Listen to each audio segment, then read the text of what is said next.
Hi everyone, here we've got Redmi 9T and let me share with you how to manage Google account in this device. So first of all, how to add it and then how to remove it.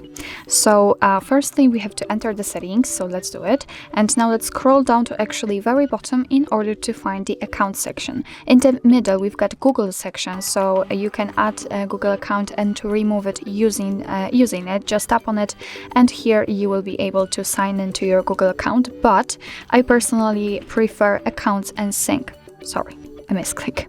I prefer accounts and sync, so let me do it using this option. Let's tap on it. Here we have to tap on add account because as you can see we do not have previously added Google account. Here we have to obviously tap on Google. Make sure that you've got the internet connection because it is required for this operation. And from this step we can either create a new account if you don't have your own yet or simply type your email or phone, so let me do it. Okay, let's tap on next. Now we have to enter the password, so let me do this out of the screen. Okay, let's tap on next. Here we've got Google Terms of Service and Privacy Policy, so of course you can read it, just tap on it and here you will receive all the info. Let's tap on I agree after reading.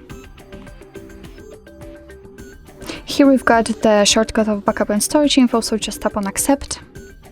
And after getting back, we can see that we just successfully added our Google account to this device.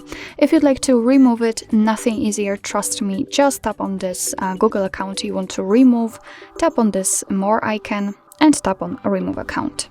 Tap on remove account again. And let's wait a second. As you can see, it immediately disappears, so it means that we just successfully removed actually everything connected to our Google account. So actually that's all. This is how to manage Google account in your Redmi 9T.